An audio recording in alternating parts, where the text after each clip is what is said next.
Hey, we got that guy from Denver back. The guy who thinks I'm wrong about the Democrat nomination and that Hillary's going to win it. He is Andrew in Denver. Great to have you, Andrew. I'm glad you called back, and welcome to the program, sir. Rush, I'm so excited to talk to you. I've been listening to you for 30 years, since I was like 17, 18 years old, and now I got a little girl who's I'm trying to teach the same to, and she loves your Rush Revere Liberty book. She loves them, you say, or wants them? She loves them. I appreciate it. Thank you very much. That's really cool. You're welcome. Yeah, we listen to them in the car, and she wants to hear. I'll tell you what. Let me, Andrew. Since you're such a nice guy, even though you're saying I'm wrong, I want to send you the new one. I want if you hang on after we finish, let Mr. Snerdley get your address, and when the new one is hot off the press, I'll send a new Rush Revere and a Star Spangled Banner. I'll send it out. What is your daughter's name? Well, Aoife. Aoife. Aoife. And you pronounce that Aoife?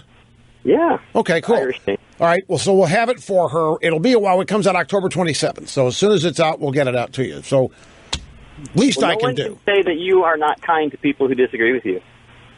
No.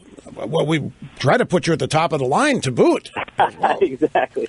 Well, Rush, what I wanted to say was, I think we're coming out of the chute. I all day today I deliver and talk to a lot of people, and I kind of was work into the conversation as you listen to the Democratic debates, and I got a sense that people who are specifically trying to target people who are kind of Democrat type, and I got a feeling that they kind of were leaning definitely towards Bernie Sanders, and even though Hillary, kind of got a chance to save face a little bit, I think that it was pretty clear. Okay, wait just a second. Wait. You say you deliver things, and that's how you encounter these people? Yes, I'm a deliverer. I drive a truck, and I deliver beverages, and I go in, and I have, I can have a couple of minutes to chat with people and talk about the weather while I throw in some politics here and there. And does everybody that you've talked to, they watch the debate last night? No, not necessarily, but several people did this morning.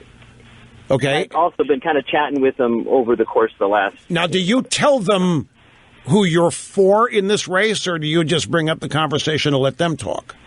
Well, today that's what my goal was, just to bring it up and let them kind of talk. All right, so this is purely anecdotal, and you do not try to incite them by telling them that you are for Trump or whoever you're for. You just say, hey, did you see the debate last night? And they start talking, and you're concluding from what you're hearing out there anecdotally that there's a lot of love and affection for Bernie Sanders. I definitely. And one particular intellectual Democrat who I kind of knew he was probably going to be that way the thing that motivated him was the revolution's going to start, and he was ready for Bernie to take the forefront of that. The revolution he's going to start? Yeah, they're ready for the revolution, Well, what the hell has the past 7 years been? What's that? For crying out loud, what the hell is the last 7 years? What revolution does this guy think Bernie's going to launch? Well, I asked him about that, and he said, no, it was all the things Obama's done has been great. So, I hear Bernie saying exactly the same things that Obama was saying. All right, hang on. Look, hang on. I got to go to commercial break. Hang on here, and I'm not through interrogating you. Back here in mere moments, folks. Okay, we're back with Andrew in Denver. Now, I just have a little bit more time here, Andrew. I'm not as time constrained, and I just want to make sure I understand this right. You called after hearing me say that it's now conclusive that Hillary's a nominee, that none of these others have a chance, not even trying to be the nominee, really, especially Bernie. You heard me say that. You've been out there doing your job today, talking to a bunch of people. You're hearing all kinds of enthusiasm for Bernie Sanders, so much so you think I'm wrong, right? Well, the conversation, the leaning of the conversation was always towards Bernie, yes. So I don't know if there's enthusiasm per se, because, some of the people were just, they were just like, well, yeah, I watched some of it. Well, I know, but no. But let me put this in perspective. I mean, here you're listening to the radio. You hear me analyze what happened last night. And I thought you were definitively wrong. And there's 2 points. There was the first one. Yeah, but okay, wait a minute. Hold it a minute. Let me set the table. Okay. You think I'm definitively wrong after talking to how many people today? Hell, how many people can I talk to doing my job? Well, that's the point. You're talking to 12 people, let's say, and you're concluding from that Bernie Sanders is going to be the nominee, that they don't like Hillary that much. I think over the last 2 weeks, that's my sense of what I've gotten from the people that I've talked to, for sure. And then there was, a handful of people today that seemed to be leaning that direction, and especially a particularly intellectual Democrat. Intellectual. Sure. He was all excited. And listening to the applause one way or the other last night, it was pretty clear that Hillary was getting some laughs for the things she was saying, but Bernie Sanders, when he, did his Obama speech about, how we're going to change things and things are going to be, we're going to start the revolution, he got all kinds of really genuine, response. And Hillary's got to figure that out if she's going to get back. Well, based on that, why don't you think Trump is going to be the next president based on all the response he's got? Trump may be. He may be. I have no idea. I'm just saying. Nominee. To me, it's just fascinating that on such flimsy evidence, scant, flimsy evidence, you call here to tell the host he's wrong. So what you're hearing, the way you're hearing it, must be pretty powerful.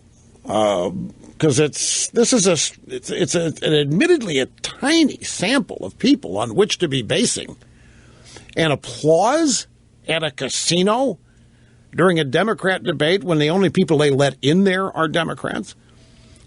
TV applause determining, Bernie's drawing, his crowds are 15 times the size of Hillary's. If Bernie had a book out there, it'd be selling 15 times better than hers is, and she's going to be the nominee. The coronation is back on. Bottom line. They're not going to let Bernie Sanders have the... And Bernie threw it away last night anyway.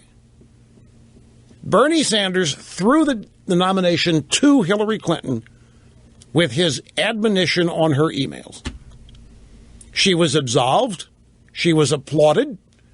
She was exonerated by her opponents. It's over. That's her vulnerability. And if none of those people on that stage are going to go after this nomination on the basis that she's a criminal, there's an FBI investigation going. If none of them are going to even go there, they don't have a prayer of winning a nomination. But we'll see. Your small little focus groups out there could actually have something to, you never know until it's over with. Anyway, Andrew, I'm glad you called back. Now, hang on so Mr. Snerdley can get an address and I can send your daughter the next Rush Revere book when it hits on October 27th.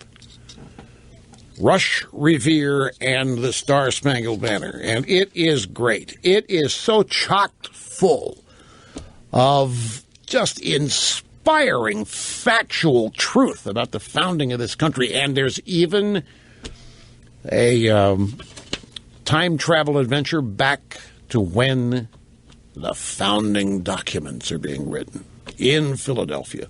That was so much fun to write. Revere takes a couple students back, and they actually talk to James Madison. It is so much fun to do.